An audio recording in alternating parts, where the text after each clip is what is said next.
Alors, ça c'est le barrage, on ne peut pas aller plus loin? On ne peut pas traverser ce barrage. Pourquoi? Car il y a des ennemis au-delà, là-bas. Et le temple d'Angkor, c'est juste devant? Oui, il y a 3 kilomètres en avant. Vous êtes un jeune soldat? Depuis quand vous êtes soldat? Depuis un mois. Un mois. Vous vous êtes battu? Il a battu. Beaucoup? 5 ou 6 fois. Quel âge vous avez? 20 ans. Et vous avez des camarades jeunes? Qu'est-ce que vous faisiez avant? Un élève de l'école? Du lycée. Vous êtes beaucoup d'élèves de lycée là? Tout le monde.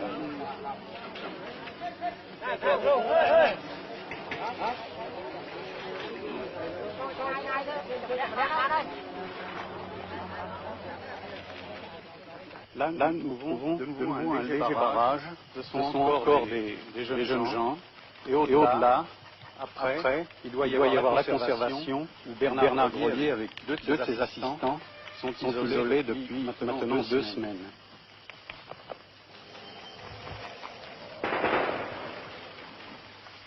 Vous avez entendu un coup de feu. De temps en temps, on aperçoit des habitants qui évacuent ce qu'il leur restait.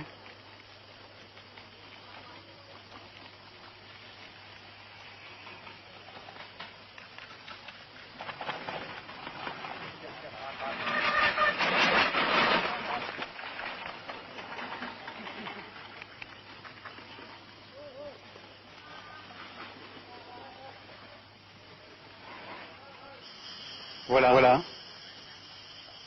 Après une route déserte, tout d'un coup, les deux drapeaux français, c'est l'école française d'Extrême-Orient et la conservation du monument d'Angkor.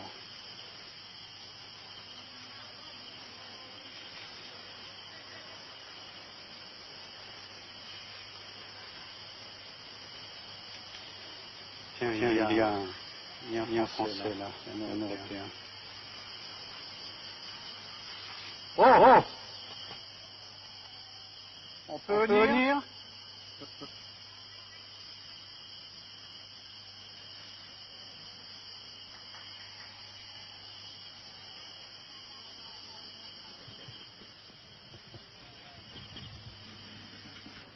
Ça, c'est notre dépôt principal où nous avions systématiquement rentré toutes les statues et tout ce qui restait dans les monuments ou ce qui était découvert au fur et à mesure, d'abord pour les protéger, les restaurer.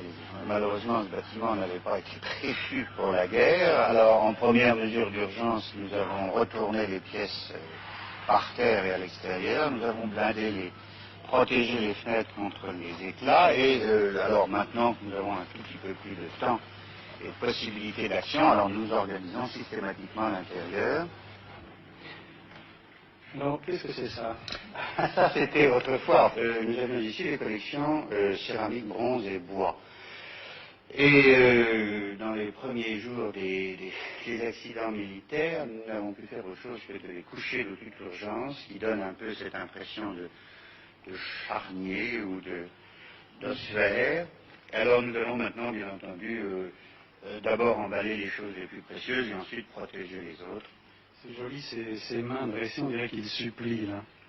C'est d'ailleurs, plus exactement, c'est un geste qui nous convient, ou qui nous conviendrait parfaitement si nous avions leur rectitude morale, n'est-ce pas? C'est le geste du Bouddha qui exprime l'absence de crainte.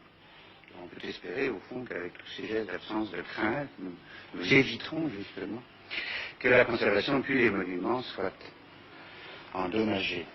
Alors il y a quelques pièces très très belles que nous venons de restaurer, justement, qui devaient aller de toute façon au musée national et qui vont s'y retrouver pour être plus tard exposées quand les temps sereins sont revenus. Ça, c'est une admirable chose.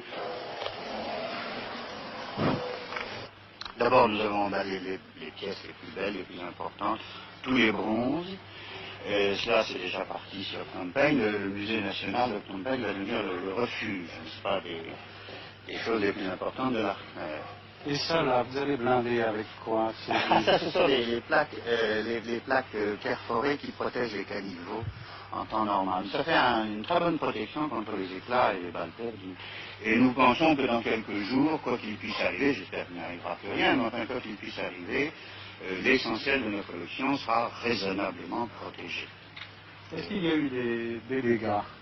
Alors, à l'intérieur de la conservation, par miracle, à peu près rien. Il y a eu un certain nombre d'obus de mortier et de balles qui sont, mais il n'y a rien eu. Il y a même eu un nouveau miracle de la géographie bouddhique, car, vous allez voir là-bas tout à l'heure, nous avions 5 immenses statues de l'Avalokiteshvara, devant lesquelles un obus de mortier est tombé, et alors que le mur derrière a été criblé d'éclats, les statues n'ont rien reçu. Vous verrez la mortier 60 qui est tombée juste devant, et alors ce que c'est évident, parce que le mur a encaissé les éclats, et ces statues assez extraordinaires de la Peshvara irradiante, qui sont parmi les plus grandes de la mer, nous avions rentré récemment avec beaucoup de mal d'ailleurs, car elles étaient à 40 km au nord d'Angkor, et il avait fallu faire une piste spécialement pour les rapporter. Eh bien, elles ont subi leur baptême du feu absolument impavible, car aucun éclat ne les a touchées. Même pas parce que je vois la soirée. Ah non, ça c'était le grès qui desquamait, c'est d'ailleurs pour ça que nous avions rapporté, n'est-ce pas, le grès s'abîme terriblement sous l'action du climat, elles étaient en plein air, nous avions rentré. Et vous voyez, les éclats ont moucheté tout le mur derrière, entre les statues, sans les atteindre. Jusqu'à présent, le pire a été évité, il n'y a pas de destruction. Alors, jusqu'à présent, c'est ça, jusqu'à présent, et pour autant que nous sachions, des monuments d'Angkor sur lesquels nous avons des renseignements précis, directs et clairs, il n'y a pas eu d'accident. Et nous espérons, alors là, vraiment, que ça continuera. Et vous avez peint des drapeaux français sur le sol et des drapeaux français que vous en avez mis à l'entrée. Ah, alors, les drapeaux français, c'est ce que nous avons fait en première urgence. Tout à fait au début, nous n'avions à ce moment-là aucune protection. Et nous avons appliqué le vieux principe de la Convention de Vienne, c'est-à-dire d'arborer le pavillon national en berne en signal de détresse. Et jusqu'ici, la conservation a été encadrée, et heureusement, qu'est-ce qu'on a préservée. On entend un coup de feu là.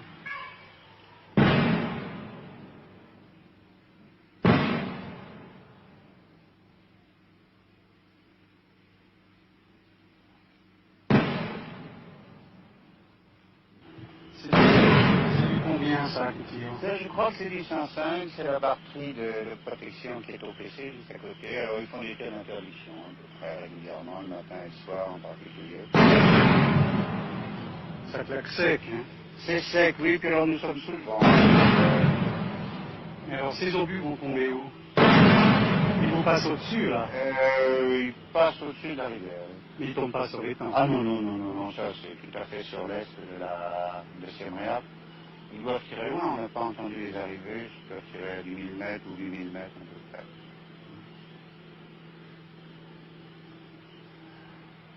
Qu'est-ce que c'est tous ces petits enfants, ce sont des réfugiés ici? Alors, c'est ça, oui. Tous les employés que nous avons pu regrouper autour de nous sont venus se réfugier ici avec leur famille parce que leurs maisons sont soit dans la zone de tir, soit dans la zone non occupée, non contrôlée.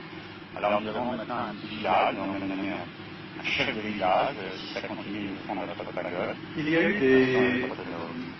eu des victimes, des combats par ici, dans le personnel ou autre? Oui, malheureusement, parmi la famille et parmi un certain nombre de notre personnel, il y a eu des tués, il y a eu des blessés. Quel est l'ordre de grandeur? Dans les gens qui nous ont tués immédiatement, nous comptons malheureusement une quinzaine de tués actuellement. Et nous avons déjà regroupé près de 200 de notre personnel cambodgien, qui en comptait 800 avant les événements. L'autre partie étant sur place, notamment Angkor Wat. Angkor Wat est devenu un refuge, il y a quelques 3000 personnes qui vivent dans Angkor Wat, c'est d'ailleurs très très beau, très émouvant. Angkor Wat, c'est quoi? De voir les Angkor gens, Wat, c'est le plus grand des monuments d'Angkor, le plus beau et le plus grand et le plus important. Il y a 3000 personnes réfugiées là? Il y a 3000 personnes qui vivent dans le temple, qui lui ont donné une vie qu'on ne pouvait pas prévoir, mais qui est assez bouleversante. Quelles sont ces personnes? Eh bien, ce sont nos employés et leurs familles qui habitaient autour, dans les villages autour du parc et qui se sont réfugiés dans le temple. On ne peut pas les voir. Ah, écoutez, pas tout de suite, mais enfin, peut-être que dans quelques jours, ça sera possible. Pour l'instant, c'est ces zones de combat ou No Man's Land? Pour le moment, c'est No Man's Land. Ça n'a jamais été zone de combat, et pour le moment, autant que nous sachions, c'est no man's land. Nous avons l'espoir que par l'action, en particulier de l'UNESCO, de la France et de toutes les nations, d'ailleurs, c'est très frappant de voir que beaucoup de pays se sont préoccupés du problème. Alors nous avons l'espoir que peut-être dans quelques jours ou dans quelques temps, ça sera possible. Nous avons quand même franchi le barrage et maintenant nous sommes entrés dans le no man's land, à proximité des temples d'Angkor. Le lendemain, ils sont allés au temple d'Angkor Wat malgré le danger. C'est là que Pucesso et Meyer ont été blessés à mort. Sur la bande son du magnétophone d'Alain Clément, les derniers mots enregistrés par Pucesso sont ceux-ci. Bon, ben on va avancer.